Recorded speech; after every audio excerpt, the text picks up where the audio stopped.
Moses was speaking to the Israelites who were stubborn, stiff-necked, and hard-headed people. And letting them know that when you are faithful to God and obeying His commandments, which are to love God and serve Him with all your heart, and with your soul, and He will supply your needs. The definition of all is completely. So young people, is your heart completely in it? Ask your neighbor, is your heart completely in it?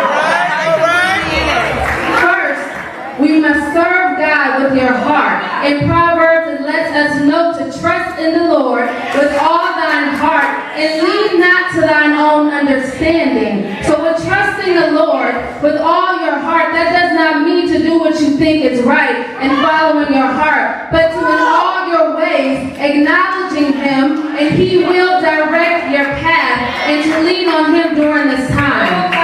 When your heart is all in it, that equals total surrenderance. Yes. The Bible lets us know that man looks at outward appearance, but God looks at the heart. You can say with your mouth all day, Lord, I surrender. Lord, my heart is all in it. But is that what's in your heart? Yes. The word says in Jeremiah, the heart is deceitful above all things and desperately wicked. Who can know it?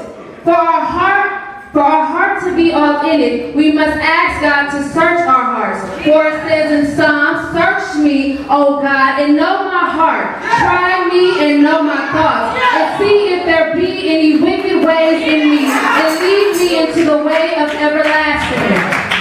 And when God searches our hearts, if there is any wickedness, that God takes it out and puts a yes on the inside of our heart. Holiness on the inside of our heart. Your heart cannot be all in it when you have anger, strife, and bitterness and grudges on the inside. But when your heart is all in it, that means you surrendered all and gave everything to the Lord. Your desires, your wants, your will, and when you give your heart to God. In the book of Isaiah, it lets us know that you have to remember ye not the former things, the things that happened before, neither consider the things of the old, the hurt, the pain, the things that try to disconnect you from God. But behold, God is coming to do a new thing in your life. He's coming to restore your heart.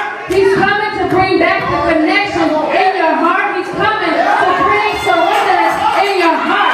He's coming to bring life back in your heart. He's coming to put a yes back down on the inside of your heart. He is coming to do an unheard thing. Tell your neighbor He's coming to do an unheard thing.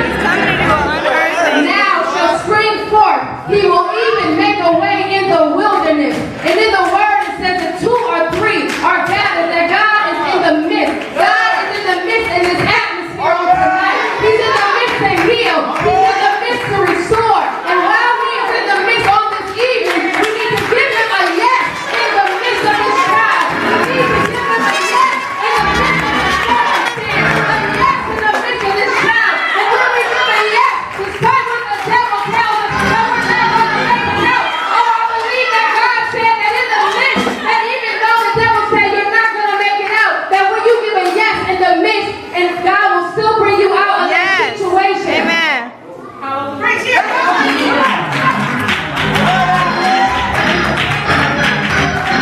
He will even make a way in the wilderness. He is making a way in your heart. He is searching your heart. He is taking everything out that is not like Him. Oh, yes. He is coming to provide the things you need in your heart. And the rivers in your desert